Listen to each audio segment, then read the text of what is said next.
नमस्ते बच्चों, कैसे हैं आप सब। समझती हूँ आप सब सकुशल हैं। अब हम हिंदी कक्षा में हैं। आज हम हिंदी के बारे में जानकारी प्राप्त करेंगे। बच्चों, आप जानते हैं कि दुनिया में कई भाषाएं हैं, इसमें हिंदी भी एक है। हिंदी एक सुंदर भाषा है। आप जानते हैं यह हमारी राष्ट्रीय भाषा भी और यह देवनागरी लिपि में है। यह देवनागरी लिपि अत्यंत प्राचीन लिपि है बच्चों, और बहुत सुंदर लिपि है। बच्चों, अब हम भाषा के बारे में कुछ जानकारी प्राप्त करेंगे। ये भाषा क्या होता है?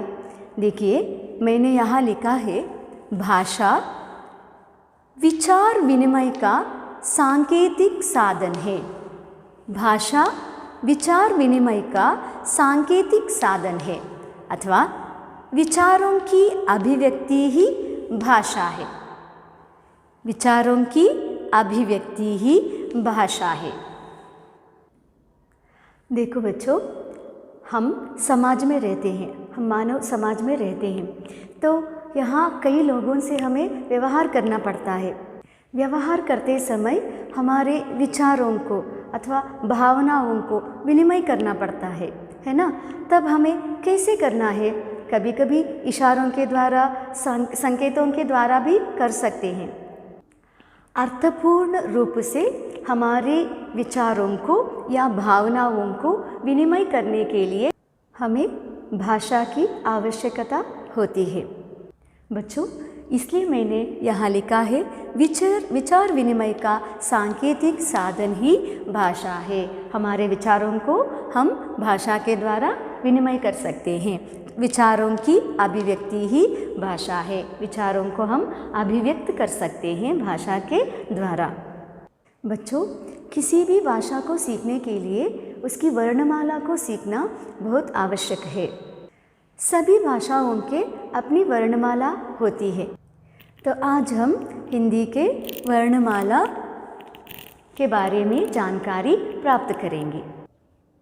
बच्चों, यहाँ मैंने लिखा है हिंदी वर्णमाला।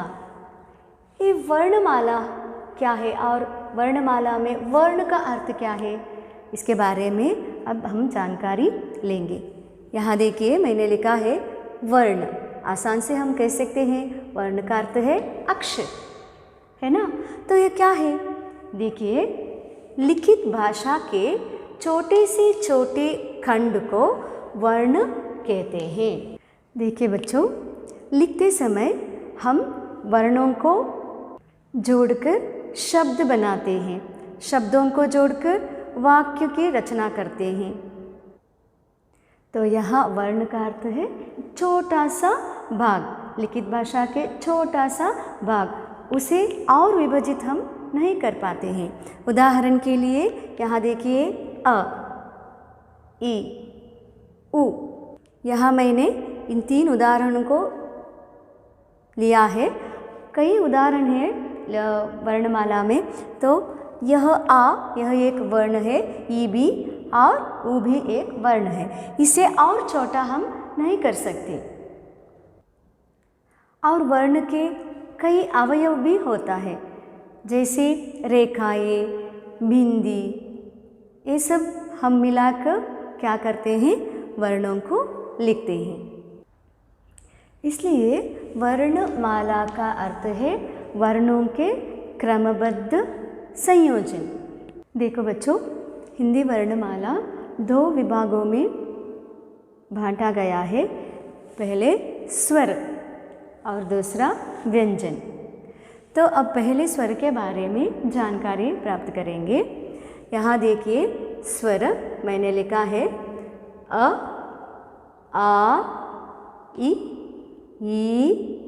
उ, ऋ, ए, ऐ, ओ, औ, अम, अहा। तो इन सभी वर्णों को हम स्वर कहते हैं। तो बच्चों, हम स्वरों को स्वतंत्र रूप से उच्चारण कर सकते हैं बिना किसी के सहायता से। लेकिन व्यंजनों के उच्चारण करते समय हमें स्वर की सहायता लेनी पड़ती है। तो बच्चों, आप अपनी 5वीं कक्षा से ही हिंदी सीखना शुरू किए हैं, है ना। वहाँ आप ये सब सीख लिया है और एक बार यहाँ हम उसके पुनरावर्तन कर रहे हैं। तो यहाँ मैंने स्वर की मात्राएं भी लिखा है, आपको मालूम है। यहाँ देखिए, एक एक करके मैंने सभी मात्राओं को लिखा है। यहाँ आ, इसकी जो मात्रा है यहाँ लिखा है। आपको मालूम है कैसा है यह मात्रा, एक रेखा के द्वारा लिखना। और यहाँ आ, इसकी मात्रा देखिए कैसे लिखते हैं, यहाँ मैंने लिखा है।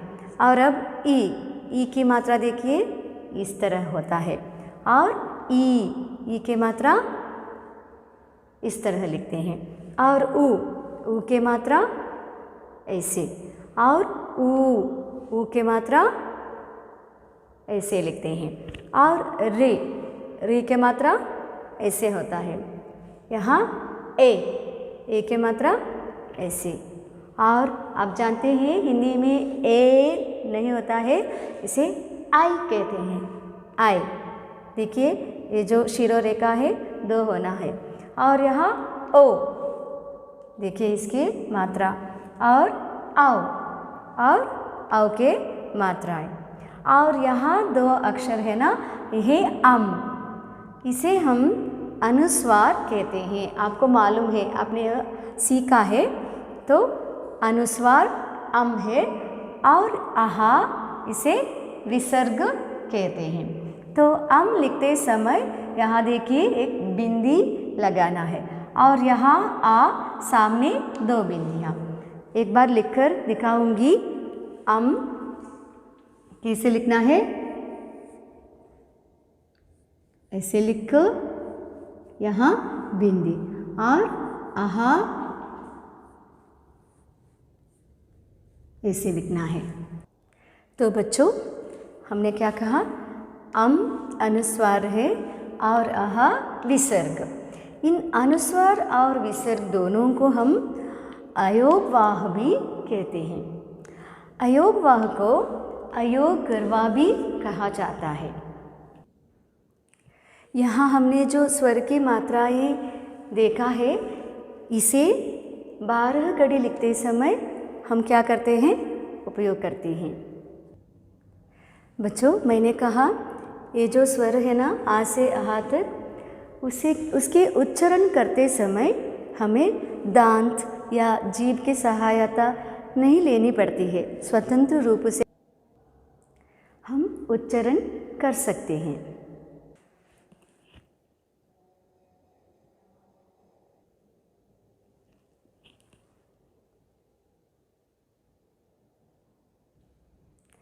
और एक बात पर ध्यान देना है बच्चों आपको, वो है यहाँ देखिए, इन स्वरों में कुछ वर्णों पर हमने क्या किया है, शिरोरेखा लिखा है।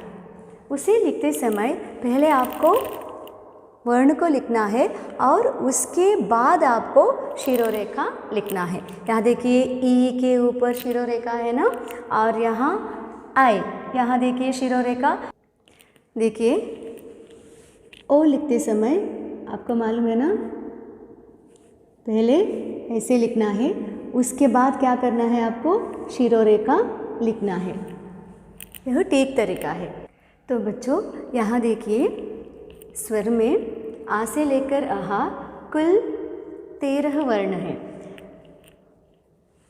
और उसमें आ से औ तक कितने हैं, 11। और अम और आहा ये दोनों आप जानते हैं अयोगवाह है। तो स्वर में 11 वर्ण होता है और 2 अयोगवाह। यहाँ देखिए, अब स्वर को 2 भागों में विभाजित किया जा सकता है। पहले ह्रस्व स्वर और दूसरा दीर्घ स्वर। तो यहाँ ह्रस्व स्वर में 4 वर्ण होता है, अ, ई, उ और रे। इसके उच्चारण में कम समय लगता है। यहाँ दीर्घ स्वर में देखिए आ, ई, ऊ, ए, आई, ओ, औ। तो कुल 7 वर्ण होते हैं और इनके उच्चारण में ह्रस्व स्वर से कुछ ज़्यादा वक्त लगता है। तो बच्चों, दीर्घ स्वर को दीर्घ रूप से हम उच्चारण करते हैं।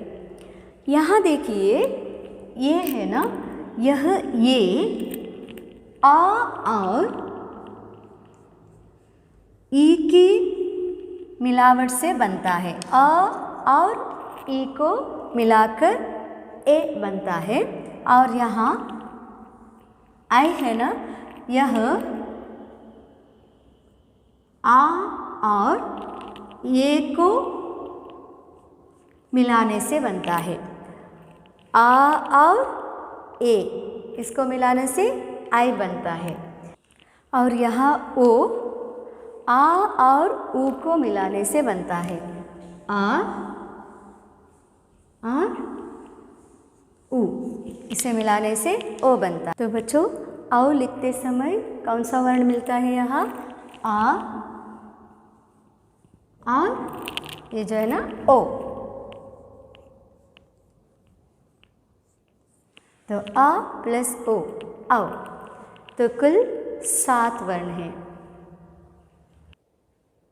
तो इस तरह ह्रस्व स्वर यहाँ 4 और दीर्घ स्वर 7। ये 7 और 4 कुल कितने हुए बच्चों? 11। तो बच्चों, आज की हिंदी कक्षा में हिंदी वर्णमाला में स्वर के बारे में हमने जानकारी प्राप्त की है। भाषा, वर्ण और यहाँ स्वर, और स्वर में ह्रस्व स्वर, दीर्घ स्वर, और वहाँ हम अयोगवाह, इसके बारे में जानकारी प्राप्त किए हैं।